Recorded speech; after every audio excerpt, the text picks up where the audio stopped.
Price Lord. ஹல்லேலூயா. தொடர்ந்து நாம் வாக்குத்தத்தத்தை தியானிக்க இருக்கிறோம்.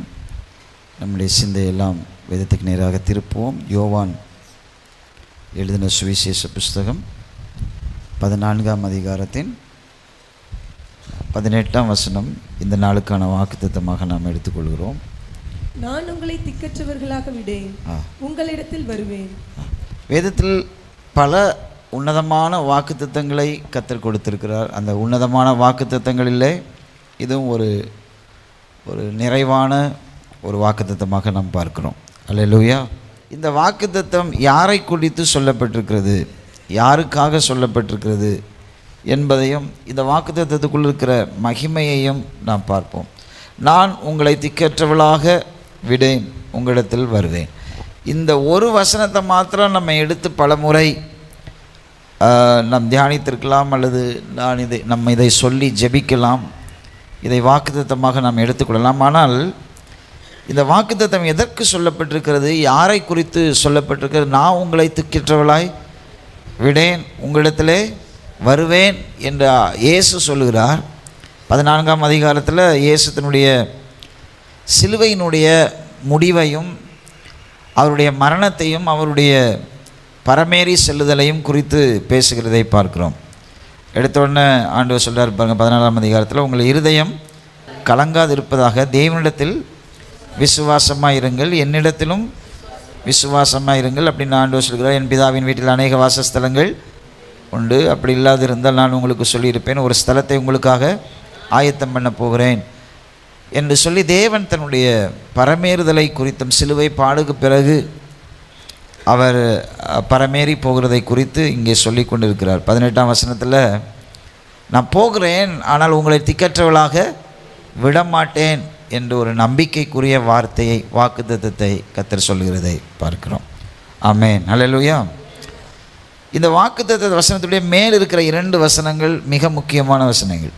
16ஆம் வசனம், நான் பிதாவை வேண்டிக் கொள்வேன், அப்பொழுது என்றென்றைக்கும் உங்களோட கூட இருக்கும்படி சத்திய ஆவியாக வேறொரு தேற்றரவாளனை அவர் உங்களுக்கு தந்தருள்வார். 17ஆம் வசனம், உலகம் அந்த சத்திய ஆவியானவரை காணாமலும் அறியாமலும் இருக்கிறபடியால் அவரை பெற்றுக்கொள்ள மாட்டது. அவர் உங்களுடனே வாசம் பண்ணி உங்களுக்குள் இருப்பதனால் நீங்கள் அவரை அறிவீர்கள். இந்த வசனங்கள் தெளிவாய் இயேசு யாரை குறித்து பேசுகிறார் என்பதை நாம் பார்க்கிறோம். பரிசுத்த ஆவியானவரை குறித்து ஆண்டவர் பேசுகிறார். வாக்குத்தத்தம் எவ்வளவு முக்கியமானவைகளோ, வாக்குத்தத்தத்தினுடைய அந்த ஃப்ளோ வசனங்கள் அதற்கு மேலாக, அல்லது அதை யாரை குறித்து சொல்லப்பட்டிருக்கிறது, எதை குறித்து ஆண்டவர் சொல்ல வருகிறார் என்பது மிக மிக முக்கியமான காரியம். இங்கே யாரை குறித்து சொல்கிறார் அப்படி சொன்னால், பரிசுத்த ஆவியானவரை குறித்து இயேசு பேசுகிறதை நாம் பார்க்கிறோம். நான் பிதாவை வேண்டிக் கொள்வேன், அப்பொழுது என்றென்றைக்கு உங்களோட கூட இருக்கும்படி. அப்பா இயேசு கிறிஸ்து தன்னுடைய பணியை செய்து அவர் நிறைவடைந்து செல்லுகிறார் என்பதை நாம் பார்க்கிறோம். நீங்கள் யோவான் எழுதின சுவிசேஷத்துடைய 3ஆம் அதிகாரத்தின் 16ஆம் வசனம் பாருங்கள். தேவன் தம்முடைய ஒரே பேரான குமாரனை விசுவாசிக்கிறன் எவனோ அவன் கெட்டு போகாமல் நித்திய ஜீவனை அடையும்படிக்கு அவரை தந்தருளி எவ்வளவாய் உலகத்தில் அன்பு கூர்ந்தார். ஆமென். அல்லேலூயா. அப்போ பிதாவுடைய அன்பை குறித்து பார்க்குறோம். பிதா ஒரு ஃபேர்வெல் ஸ்பீச் கொடுக்குறார். அவர் குமாரனாகிய இயேசு கிறிஸ்துவின் காலத்தை நமக்கு முன்னறிவிக்கிறார். தேவன் தம்முடைய ஒரே பேரான குமாரனை விசுவாசிக்கிறன் எவனோ அவன் அவருடைய கிரியை, அடுத்தது அவருடைய குமாரனுடைய கிரியையை அவர் காண்பிக்கிறார். நான் இப்பொழுது இந்த உலகத்தில் அவரை நான் கொடுக்கிறேன், என்னுடைய ஒரே குமாரனை கொடுக்கிறேன், அவரை விசுவாசிக்கிறவன் நித்திய ஜீவனை அடைந்து கொள்வான். அதே போல் இயேசு இங்கே தன்னுடைய பணி, தனக்கு கொடுக்கப்பட்ட பிதா கொடுத்த அந்த பகுதியை முடிக்கும்போது அவர் சொல்கிறார், நான் ஒரு தேற்றரவாளனை உங்களுக்கு அனுப்புகிறேன். அல்லேலூயா. ஸோ ஆண்டவர் எப்பொழுதுமே நம்ம கூடவே இருந்து கொண்டே இருக்கிறார். அவர் நம்மை திக்கற்றவர்களாய் விடுகிற தேவனே அல்ல. பழைய ஏற்பாட்டு காலத்தில் பார்த்தோம் அப்படின்னு சொன்னால், பிதாவுடைய கிரியையும் அவருடைய செயல்களையும் நாம் தொடர்ந்து பார்க்கிறோம். பரிசுத்த ஆவியானவரும் இயேசுவும் ஆதியாகமம் 1ஆம் அதிகாரத்திலிருந்தே இருக்கிறார்கள். நீங்கள் ஆதியாகமம் 1ஆம் அதிகாரத்தை பார்த்தால் அதில் நாம் அறிந்து கொள்ளலாம். ஆனால் அந்த மல்கியா முடிந்த பிறகு ஒரு 400 வருட இடைவெளிகளுக்கு பிறகு பிதா தம்முடைய ஒரே பேரான குமாரனாகிய இயேசுவை இந்த பூமிக்கு அவர் அனுப்புகிறதை பார்க்கிறோம். 33 வருஷங்கள் அவருடைய ஊழியங்கள், 30 வருஷங்கள் அவருடைய மௌனமான ஊழியம், 3.5 வருஷ காலங்கள் அவர் அலைந்து திரிகிறார். கிராமங்கள் தோறும் பட்டணங்கள் தோறும் சுவிசேஷத்தை பிரசங்கிக்கிறார். அவருக்கு கொடுக்கப்பட்ட டாஸ்க் அவர் முடிக்கிறார். கடைசியாக சிலுவையில் அவர் ஜீவனை கொடுக்கிறதை நாம் பார்க்கிறோம். அதற்கு பிறகு பரிசுத்த ஆவியினுடைய காலம் ஆரம்பமாகிறதை நாம் பார்க்கிறோம். அல்லேலூயா. இவைகள் எதை காண்பிக்கிறது என்று சொன்னால், தேவன் நித்தியமாய் தன்னுடைய ஆளுகையை நம்மேல் மனித குலத்தின் மேலே வைத்திருக்கிறார். அல்லேலூயா. தேவன் ஒரு காலத்துக்குள் சுருக்கப்பட கூடியவர் அல்ல. அவர் காலத்தை கடந்தவர். காலங்களுக்கு அப்பாற்பட்டு அவர் காரியங்களை செய்கிறவர். அவர் இங்கே சொல்லுகிறார், நான் பிதாவை வேண்டிக் கொள்கிறேன். அப்போ ஆண்டவர் தன்னுடைய காலத்தை முடித்து, இந்த வசனத்துடைய பேக்ரவுண்ட் தெரிஞ்சால் நம்ம இந்த வசனத்துடைய உன்னதமான அடி நோக்கத்தை நாம் புரிந்து கொள்ள முடியும். பாருங்களேன், நான் பிதாவை வேண்டிக் கொள்வேன். அப்போ ஒவ்வொரு காலகட்டத்திலும் பிதாவும் சரி, குமாரனாகிய இயேசுவும் சரி, பரிசுத்த ஆவியானவரும் சரி, தனக்கு கொடுக்கப்பட்ட ஊழியத்தை அவர்களுக்குள் பகிர்ந்து கொடுக்க, அவர்களுக்குள் திருத்துவ தெய்வம் தங்களுக்குள். இப்போ நீங்கள் நமக்குள்ளே ஒரு கேள்வி வரலாம், சில நல்ல தியாலஜிக்கல் கேள்வி இந்த சப்ஜெக்டை படிக்கும்போது நமக்கு வரும். எப்போவுமே பரிசுத்த ஆவியானவரை குறித்து நம்ம படிக்கும்போதெல்லாம் இவைகள் எழும்புகிற ஒரு சாதாரணமான கேள்விகள் தான். ஒன்று, பிதா குமாரன் அப்படின்னு சொன்னால் இவங்க 2 பேரும், பிதாவுக்கு ஒரு குமாரன் இருக்கணும்னா கண்டிப்பாக என்னவாக இருக்கும், ஒரு தாயும் ஒன்று இருக்கணும். ஆமென், அல்லேலூயா. ஆண்டவர் ஒரு தாய்மை உடையவர், அவர் ஒரு தகப்பனை போன்றவர். ஆண்டவர்கிட்ட இப்போ நம்ம வேறு பிரித்து பார்க்குறது மாதிரி, ஆண் பெண் இப்படின்னு வேறு பிரித்து பார்க்குறது மாதிரி ஆண்டவரை நம்ம வேறு பிரித்து பார்க்க முடியாது. அது நம்முடைய புலனாய்வுக்கு அப்பாற்பட்டவர் தான் தேவன். அவருடைய கண்ணுக்கும் ஆண் என்றும் பெண் என்றும் இல்லை. ஆனால் அவர் சிருஷ்டிப்பில் ஆணையும் பெண்ணையும் அவர் படைத்திருக்கிறார். சமசீராய் படைத்திருக்கிறார். இன்ஃபீரியர் சுப்பீரியர்லாம் கிடையாது. ஆண்டவர் சமசீராய் படைத்திருக்கிறார். ஆனால் சில வேலைகளை மாத்திரம், சில பணிகள் வேறுபடுத்தி அவர் காட்டுகிறார். ஸ்தோத்திரம். அப்போ பிதா என்று சொன்னால், அவருக்கு ஒரு குமாரனுக்கு சொன்னால் அம்மா எங்கே அப்படின்னு ஒரு கேள்வி நமக்குள்ளே வரலாம். அந்த அம்மாவும் யார் தான்? அவர் தான். ஆமென், அல்லேலூயா. ஸ்தோத்திரம். இது ரொம்ப ஆழமாக நம்மளால் புரிந்து கொள்ள, கடவுளை பற்றி நம்ம ரொம்ப ஆழமாய் அக்கு வேற ஆணு வேற நம்மளால் புரிந்து கொள்ள முடியாது. நம்முடைய மைண்டுக்கு என்ன எத்துமோ அது நம்மளால் எவ்வளோ அப்சர்வ் பண்ண முடியுமோ அதை தான் நம்மளால் அறிந்து கொள்ள முடியும். இங்கே இயேசு சொல்லுகிறார், நான் பிதாவினிடத்தில் வேண்டிக் கொண்டேன்.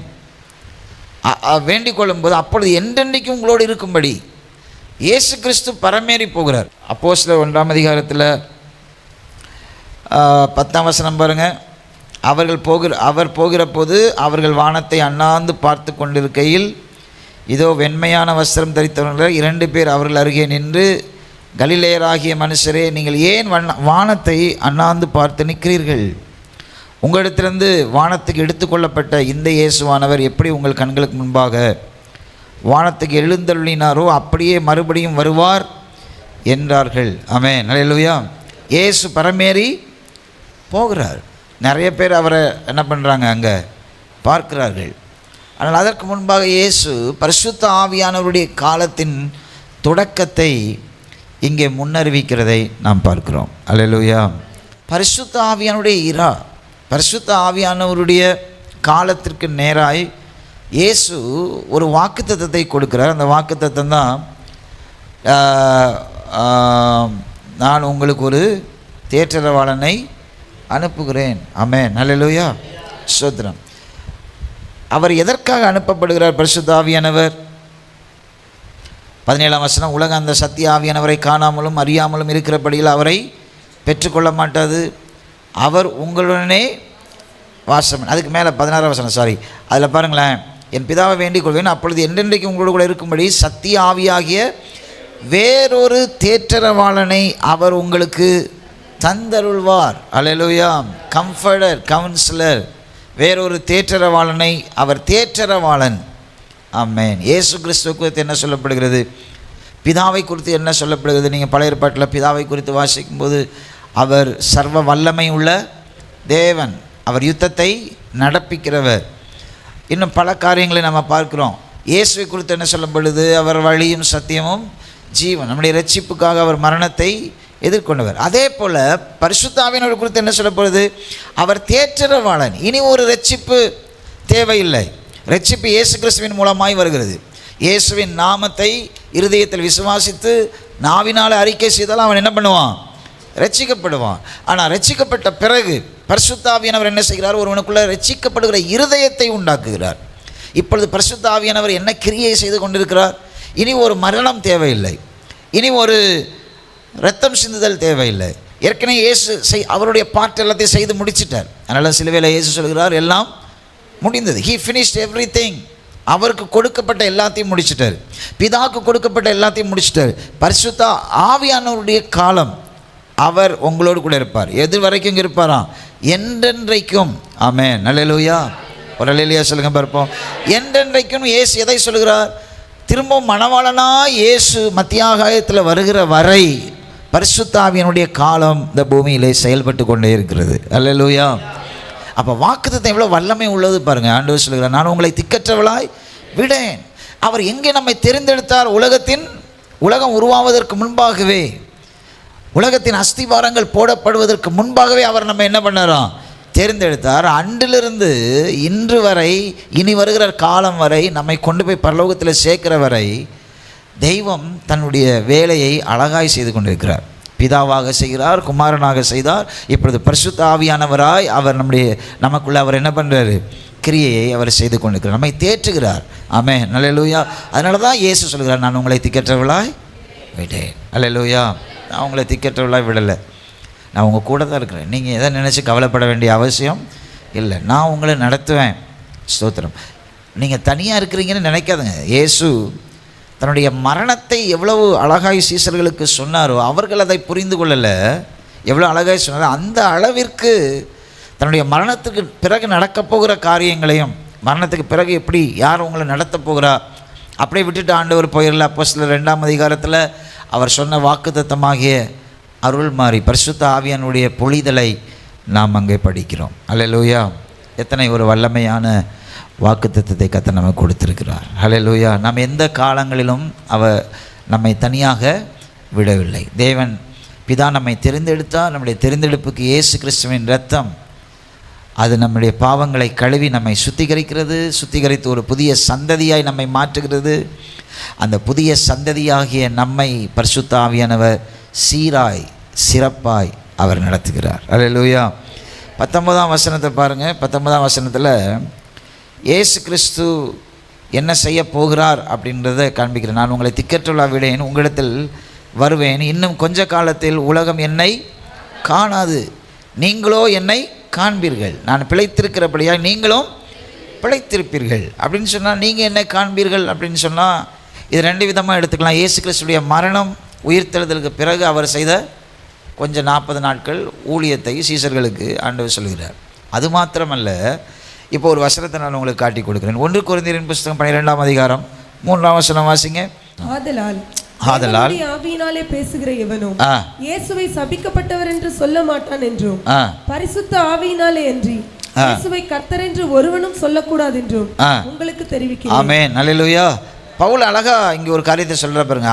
ஆதலால் தேவனுடைய ஆவியினாலே பேசுகிற எவனும் இயேசுவை சபிக்கப்பட்டவன் என்று சொல்ல மாட்டான் என்றும், பரிசுத்த ஆவியினாலே அன்றி இயேசுவை கர்த்தர் என்று ஒருவனும் சொல்லக்கூடாது. ஆமென், அல்லேலூயா. அப்போ இங்கே இயேசு சொல்லுகிறார், இன்னும் கொஞ்ச காலத்திலே உலகம் என்னை காணாது, நீங்களோ என்னை காண்பீர்கள் அப்படின்னு சொல்லும்போது, சீசர்களிடத்தில் ஆண்டவர் பேசும்போது இந்த லிமிட் எது வரைக்கும் அப்படின்னு சொன்னால், இயேசு கிறிஸ்து திரும்பவும் உயிர்த்தெழுந்து அந்த அப்போஸ்தலர் 1ஆம் அதிகாரம் அந்த 40 நாட்கள் இயேசு கிறிஸ்துனுடைய ஊழியம் அது சீசர்களுக்கு மாத்திரம், அது வேறு யாருக்கும் அவர் தென்படலை. வேறு யாருடைய பரமேறி போகும்போது 400க்கு மேற்பட்ட ஜனங்கள் அவரை பார்க்கிறார்கள். ஆனால் அதுவரை அவருடைய ஊழியம் உயிர்த்தெழுந்த நாளிலிருந்து பரமேறி போகிற வரை அவர் யாருக்கு ஊழியம் செய்தார் அப்படின்னு சொன்னால், சிலுவையில் மரிப்பதற்கு முன்பாக அவர் செய்த ஊழியத்தை செய்யவில்லை. அதற்கு பின்பாக அவர் யாருக்கு மாத்திரம் ஊழியம் செய்தார்னா சீசர்களுக்கு மாத்திரம் ஊழியம் செய்தார். ஆமென், அல்லேலூயா. அவர்களுக்கு அவ்வப்போது காணப்பட்டார், அவ்வப்போது அவர்களை தேற்றினார், அவர்களை ஆற்றினார், அவர்களுக்கு தேவையான பலமுள்ள திடமுள்ள ஆகாரத்தை கொடுத்தார். பரிசுத்த ஆவியானவர் ஊற்றப்பட்டிருக்கிறார். நான் உங்களை திக்கற்றவளாய் விடலை, உங்கள் கூட இருக்கிறேன், நான் எதெல்லாம் செய்யணும், உங்களுக்கு எதெல்லாம் உபதேசித்தணும் அதெல்லாம் அவர் உங்களுக்கு ஞாபகப்படுத்துவார். ஞாபகப்படுத்துறது மாத்திரமல்ல, நீங்கள் அப்பியாசப்படுத்த தெரியாமல் இருக்கும்போது அதை உங்களுக்கு அவர் அப்பியாசப்படுத்த என்ன பண்ணுவார், கற்றுக் கொடுப்பார். இதை எல்லாவற்றையும் இயேசு அவர்களுக்கு ஸ்ட்ரென்தனிங் டேஸ், 40 நாட்கள் ஒரு நல்ல கோர்ஸ் ஆஃப் டைம், அவர்களுக்கு நல்ல ஒரு பயிற்சி வகுப்பு நடத்துகிறார். ஆமென், அல்லேலூயா. அதனால தான் இன்றைக்கி நம்மளும் வருஷத்தில் ஒரு தடவை 40 நாட்கள் ஏன் உபவாசிக்கிறோம் அப்படின்னு சொன்னால், இயேசு 40 நாட்கள் உபவாசித்தார். இயேசு 40 நாட்கள் சீசர்களை பலப்படுத்துகிற ஊழியத்தை செய்தார். இதெல்லாம் நம்ம கருத்தில் கூட தான் இந்த எண்ணிக்கைகளை நாம் எடுத்துக்கொள்கிறோம். அப்போ இயேசு சொல்லுகிறார் பாருங்கள், இன்னும் கொஞ்சம் நாளில் என்ன அந்த உலகம் பார்க்காது, அவர்களால் என்ன பார்க்க முடியாது, ஆனால் நீங்கள் என்னை காண்பீர்கள். எந்த வடிவத்தில் என்னை காண்பீர்கள்? பரிசுத்த ஆவியினுடைய கிரியையாகிய அவருடைய கிரியை. இந்த 2ஆம் அதிகாரத்திலேருந்து நீங்கள் பார்த்தீங்கன்னா ஆக்ட்ஸ் ஆஃப் அப்போஸ்தலருடைய புஸ்தகங்கள் முழுவதும் பரிசுத்த ஆவியினுடைய கிரியைகளை நாம் பார்க்கிறோம். அந்த இடத்துல இயேசு மரித்து போயிட்டார் அப்படின்னு யாராலும் என்ன பண்ண முடியாது, சொல்ல முடியாது. பர்ஃபெக்டாக இயேசு என்ன செய்கிறாரோ அதை விட பல மடங்கு அழகாய் இயேசு விட்டு போன ஊழியத்தை இங்கே பரிசுத்த ஆவியானவர் மூலமாக நிறைவேற்றுகிறதை பார்க்கிறோம். அல்லேலூயா. கையை உயர்த்தி அல்லேலூயா சொல்லுவோமா? பரிசுத்த ஆவியானவர் நல்லவர்.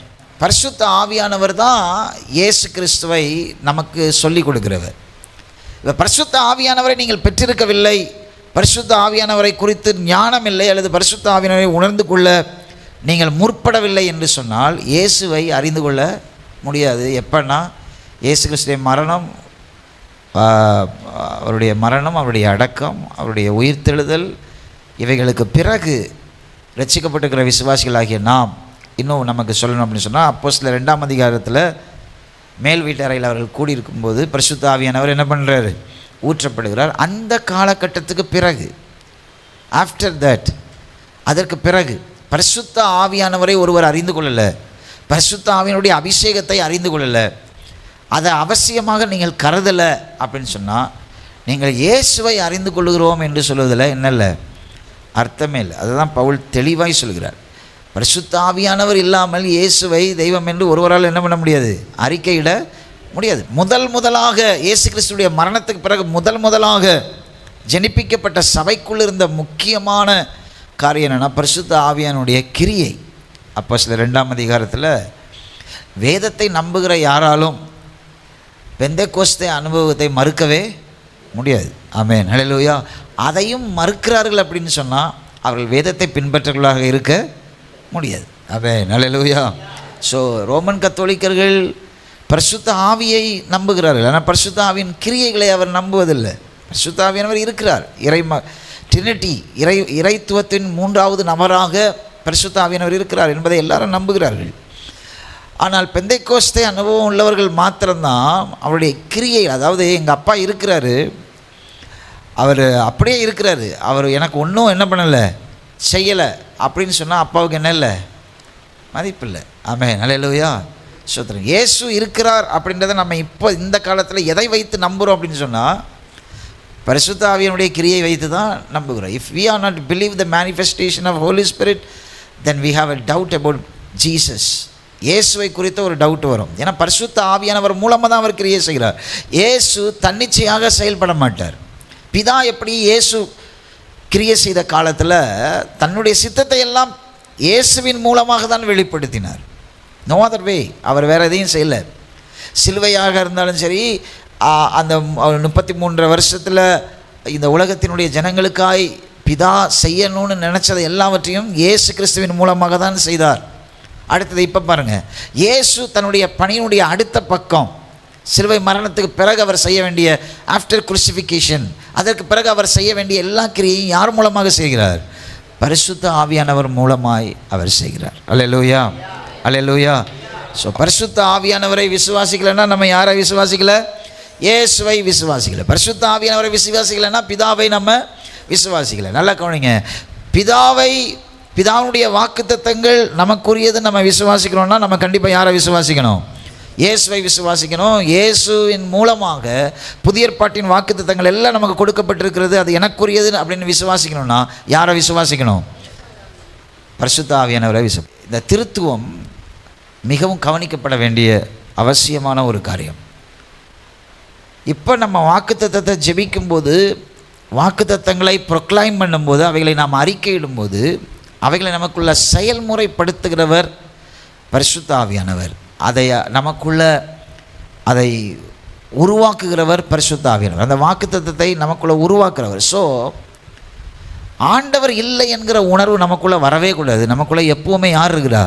பரிசுத்த ஆவியானவர். இயேசு அந்த வசனத்தில் சொல்ல பாருங்க, நான் பிதாவை வேண்டிக் கொள்வேன், அப்பொழுது என்றென்றைக்கும் உங்களோடு அண்டர்லைன் பண்ணிக்கிடுங்க. அவர் எப்போ இருக்கிறாரோ நம்ம கூட என்றென்றைக்கும் உங்களோட கூட இருக்கும்படி சத்திய ஆவியாகிய வேறொரு தேற்றரவாளனை அவர் உங்களுக்கு தந்தருள்வார். ஹல்லேலூயா, ஸ்தோத்திரம். அப்போ பரிசுத்த ஆவியானவர் முக்கியமான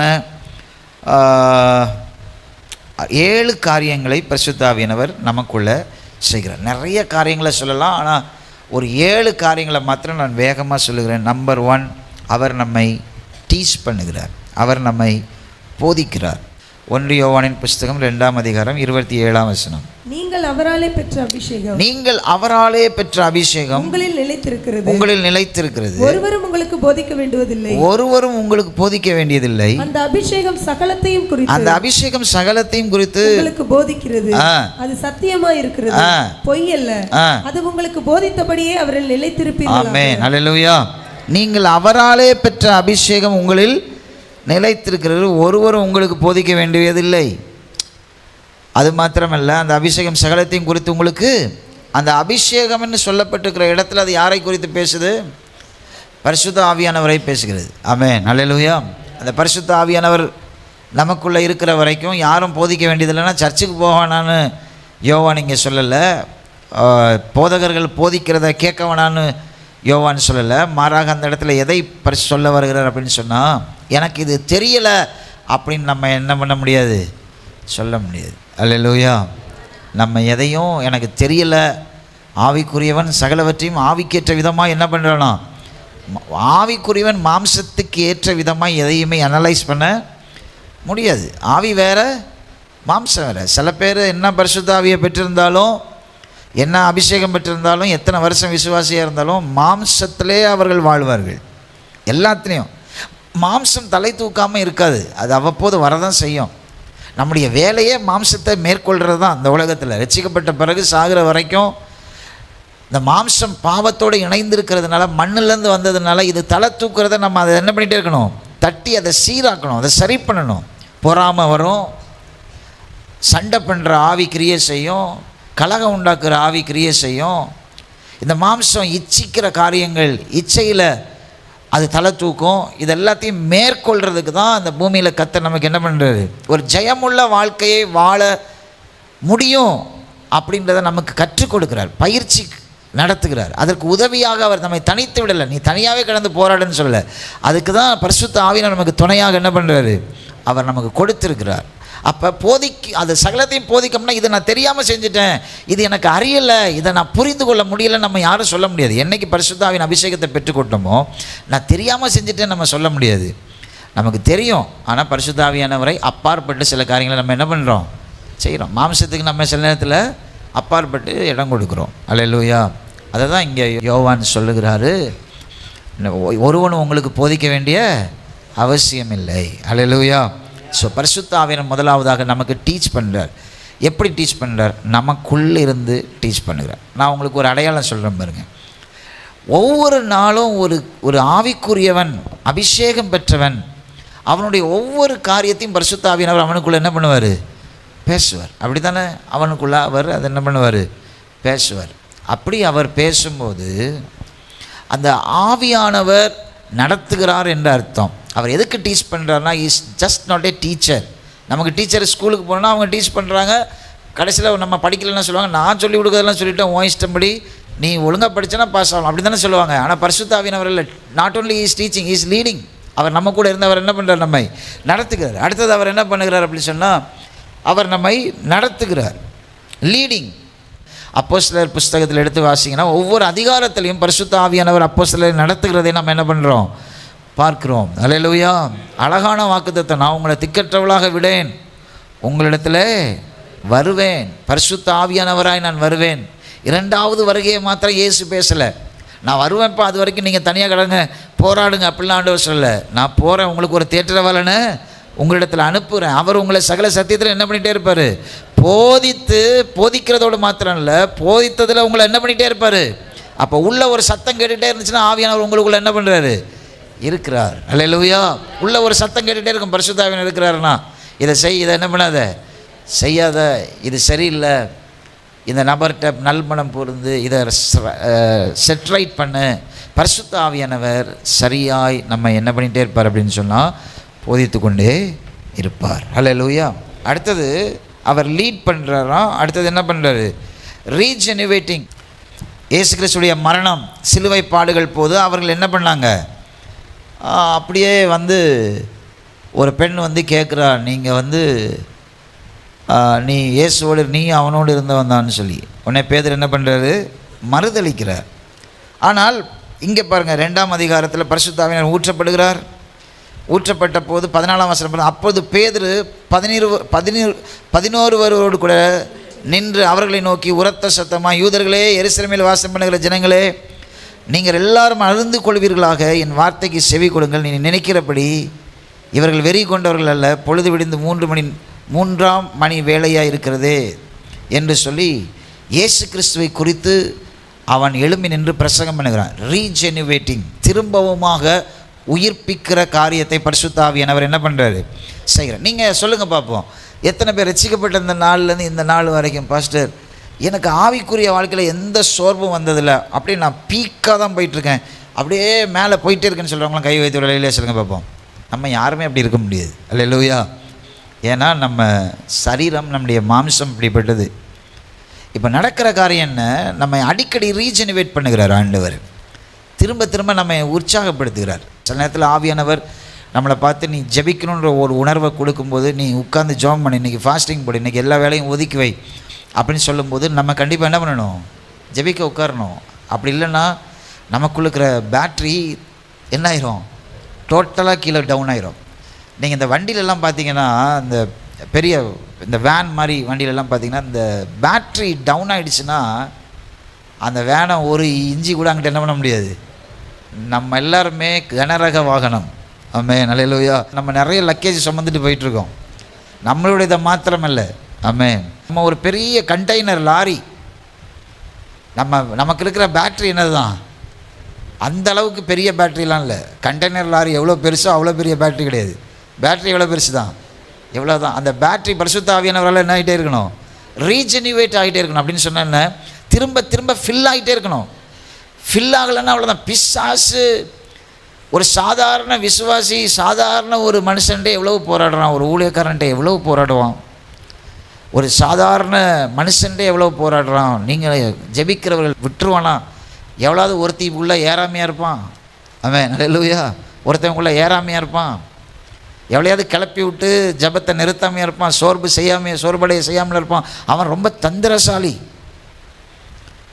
சில பேர் பரிசுத்த ஆவியானவரால் நிரப்பப்படாமல் இருக்கிற அந்த பிசாசுகளை அவன் சீக்கிரமாக எடுத்துக்க முடியும். அவர்களை சீக்கிரமாக பரிசுத்த ஆவியானவர் ஒருத்தவங்களுக்குள்ளே இல்லைன்னா ஆட்டோமேட்டிக்காக அசுத்தாவி உள்ளே போய் ஆக்கிரமிச்சிடும்.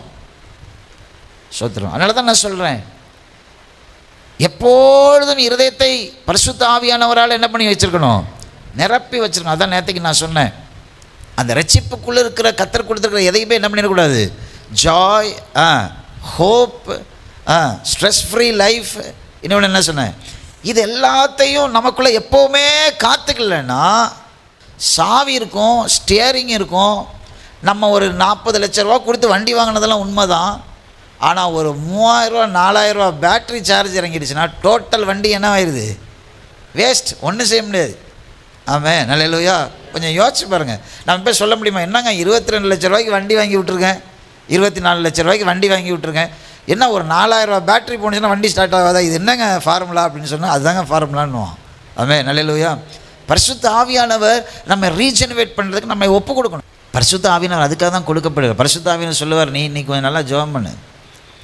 இல்லை இன்றைக்கி பைபிளை உட்காந்து சில நேரத்தில் பைபிள் எடுத்து வாசிப்போம், மூடவே பரிசுத்த ஆவியானவர் விட மாட்டார். அப்படின்னா என்னவோ பேச போகிறாருன்னு அர்த்தம்.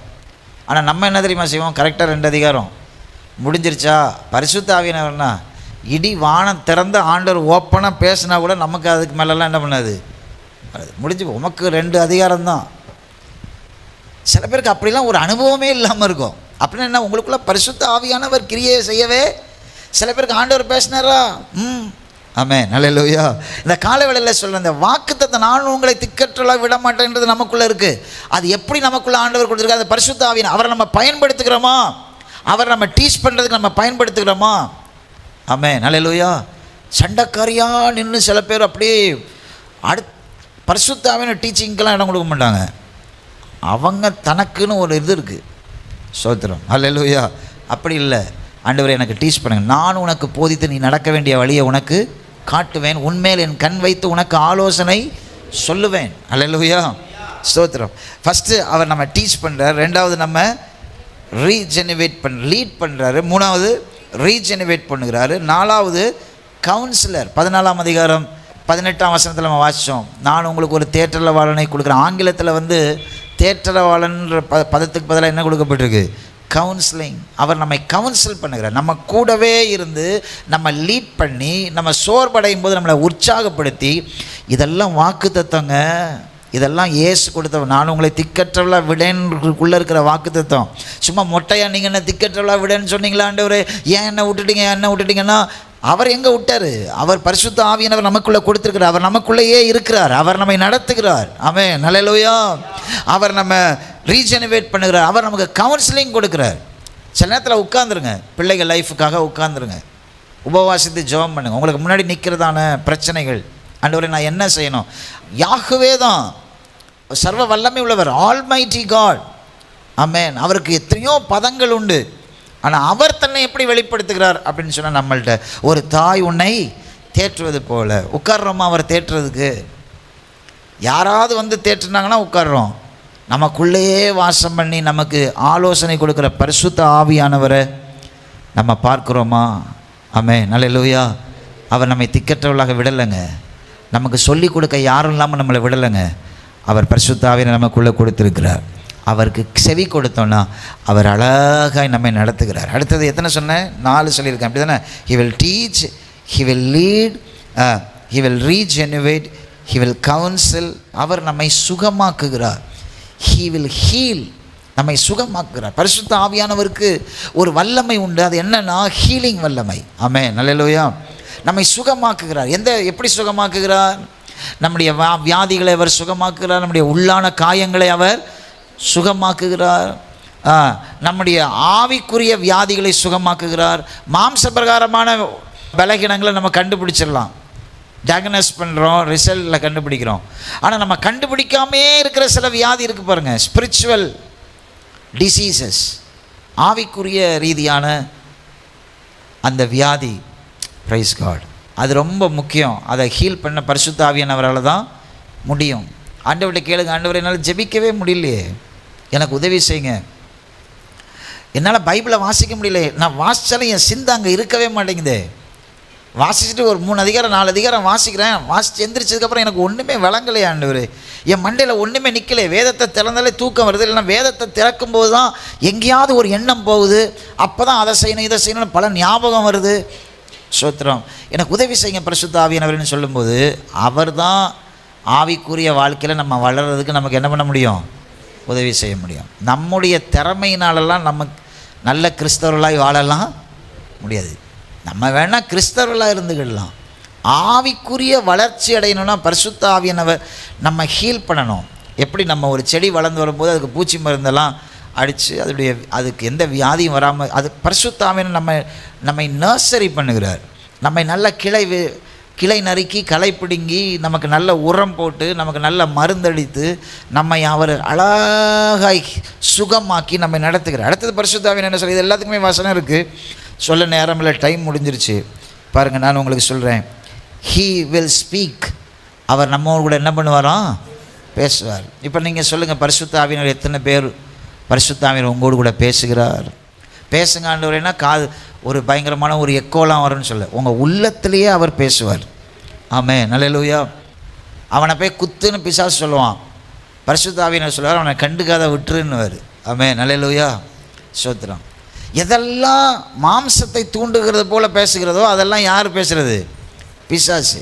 எதெல்லாம் நம்முடைய ஆவியை உற்சாகப்படுத்துறது மாதிரி பேசுதோ அதெல்லாம் என்னது? பரிசுத்த ஆவியானவர். அல்லேலூயா. கையை துறையிலே சொல்லுங்க பார்ப்போம். கர்த்தருக்காக வைராக்கியமாக, அதாவது ஆண்டவருக்கு அப்போசிஷனாக என்னெல்லாம் நமக்குள்ளே பேசுதோ, புரிஞ்சுக்கணுங்க, ரொம்ப பேசிக் காரியத்தை சொல்லித்தரேன். ஆண்டவர் அப்போஸ் பண்ணுறது மாதிரி இல்லை, ஸ்பிரிச்சுவலாக ஆவிக்குரிய காரியம் செய்கிறதற்கு நம்மளை ஒருத்தவங்க பேசிட்டாங்கன்னு வச்சுக்க, நம்ம காதுக்கு வருது.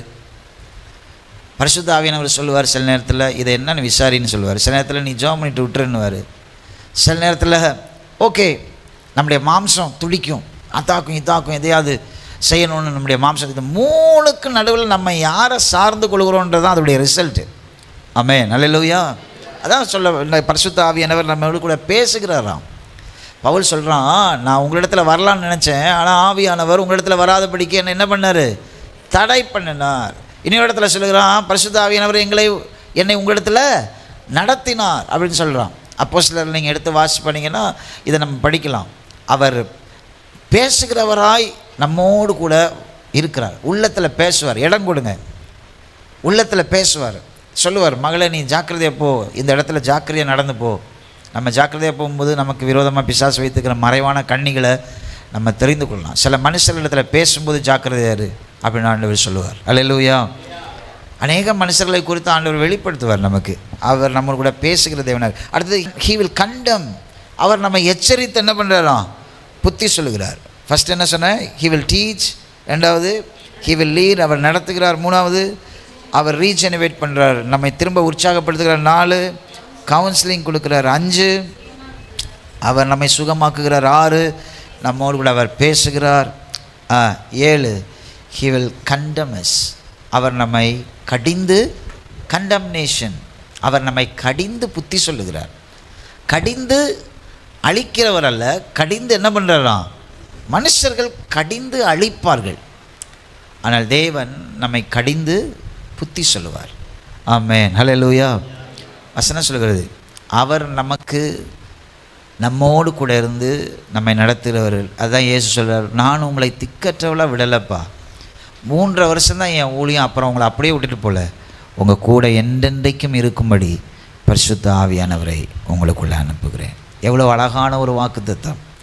அந்த வசனத்தை மாத்திரம் நம்ம பிடித்து ஜெபிக்கிறதுனால பிரயோஜனம் இல்லை. அந்த வசனத்துக்குள்ளே யாரை குறித்து சொல்லப்பட்டிருக்கு, அவர் என்ன செய்கிறார் என்பதை இயேசு என்ன சொல்கிறார், அதை இன்றைக்கி அறிந்து கொண்டோம். ரொம்ப ஷார்ட்டாக நம்ம அறிந்து கொண்டோம்.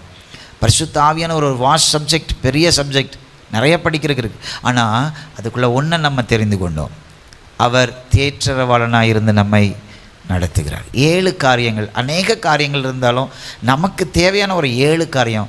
இன்றைக்கி நீங்கள் உள்ளத்தில் ஹீல் ஆகாமல் இருக்கிறீங்களா, சுகமாகாமல் இருக்கிறீங்களா, அந்த பரிசுத்த ஆவியானவருக்கு இடம் கொடுத்து பாருங்களேன், ஒரு நல்ல சுகமாக்கப்பட்ட இருதயத்தை கர்த்தர் உங்களுக்கு கொடுப்பார். நேற்றுக்கு சொன்னேன், கவலைப்படாதுங்கன்னு சொன்னேன்.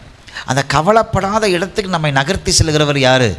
பரிசுத்த ஆவியானவர். கவலைப்படுற மாதிரி காரியங்கள்லாம் நடக்க தான் செய்யும், கவலைப்படுற மாதிரி காரியங்கள்லாம் வரதான் செய்யும். ஆனால் அதுக்கெல்லாம் அப்பாற்பட்ட இந்த ஸ்ட்ரெஸ் ஃப்ரீ லைஃப்பை கொடுக்குற பரிசுத்த ஆவியானவர் என்ன செய்வார் அப்படின்னு சொன்னால், நம்மளை அப்படியே தாங்கி கொண்டு போவார். அதுக்குள்ளே நம்ம விழுந்துராத படிக்கு அப்படியே யோர்தான் கரை புரண்டு தான் ஓடும். ஆனால் அவர் என்ன செய்வார், நம்முடைய காலடிப்பட்ட உடனே நம்ம கண்ணு பார்க்கும், அங்கேருந்து ஓடி வர தண்ணி இங்கே நிற்கும், இங்கேருந்து ஓடின தண்ணி எல்லாம் ஓடும். இது நம்ம கண்ணுக்கு பார்க்க பிரம்மாண்டமாக இருக்கும், பயங்கரமாக இருக்கும். ஆனால் அவர் நம்மை நடத்துவார், அவர் அதை செய்வார். ஹல்லேலூயா. உங்களுக்கு டீச் பண்ணுவார், உங்களுக்கு கவுன்சிலிங் பண்ணுவார், உங்கள் கூட பேசிக்கொண்டே இருப்பார், உங்களை ரீஜெனிவேட் பண்ணுவார், திரும்ப திரும்ப உங்களை எழும்ப செய்வார். அது மாத்திரமல்ல, அவர் நம்மோடு கூட இருந்து கண்டித்து உணர்த்துவார். நம்ம தப்பு செய்யும்போது கண்டிப்பார், நம்முடைய மனசாட்சிக்குள்ளே அவர் பேசுவார், நீ செய்கிறது தப்புன்னு சொல்லுவார், நீ இந்த காரியத்தை அவர்களுக்கு விரோதமாக பேசுனது தப்பு அப்படின்னு சொல்லுவார், உன்னுடைய கிரியைகள் தப்பு, உன்னுடைய சொந்த அண்ணனுக்கு நீ செய்கிறது தப்பு, சொந்த தங்கச்சிக்கு நீ செய்கிறது தப்பு. இதை நமக்குள்ளே அவர் உணர்த்தி கொண்டே இருப்பார். மனசாட்சியும் உணர்த்தும். ஆனால் ஆவியானவர் மனசாட்சியோடு சேர்ந்து உணர்த்தும் போது அதுக்கு பேர் தான் நான் கண்டம்னேஷன் சொல்கிறேன். கண்டம் பண்ணுவார். நம்மளால் அதை செய்யவே முடியாது. அப்படியே செஞ்சாலும் அந்த காரியத்தில் ஒரு ஒரு ஒரு ஒரு மன்னிப்பையோ அல்லது ஒரு காரியம் முடிவு உண்டாகிற வரை நம்மளால் இருக்க முடியாது. அதுதான் உணர்வுள்ள இருதயத்தை நமக்குள்ளே காத்துக்கொள்கிற பரிசுத்த ஆவியானவர். அதனால தான் இதெல்லாம் மீன் பண்ணி தான் இயேசு சொன்னார், நான் உங்களை திக்கற்றவர்களாக நான் பரிசுத்த ஆவியானவரை உங்களுக்குள்ளே அனுப்புகிறேன். Just share everything with Holy Spirit. பரிசுத்த ஆவியானவர்கள் எல்லாத்தையும் ஷேர் பண்ணுங்கள், கர்த்தர் பெரிய காரியங்களை செய்வார். நேசிக்கிற நல்ல பிதாவே, எங்கள் கூட நீங்கள் பேசினதற்காக ஸ்தோத்திரம். இந்த வசனங்களை கேட்கிறவர்களாக மாத்திரமல்ல, தங்கள் வாழ்க்கையில் அதை அப்பியாசப்படுத்துகிறவர்களாக மாற்றுங்க ஆண்டவரே. பரிசுத்தாவினுடைய சத்தத்தை 24/7 நாங்கள் உறங்கினாலும் எங்கள் ஆத்மாவோடு நீர் பேசி கொண்டிருக்கிறீர் ஆண்டவரே. சொப்பனத்தின் மூலமாக, தரிசனத்தின் மூலமாக, அநேக காரியங்கள் மூலமாக you are always speaking with us. அதற்காக நமக்கு நாங்கள் நன்றி செலுத்துகிறோம். இயேசு கிறிஸ்துவின் ஈடு இணையற்ற நாமத்தில் ஜெபிக்கிறோம் ஜீவனுள்ள நல்ல பிதாவே.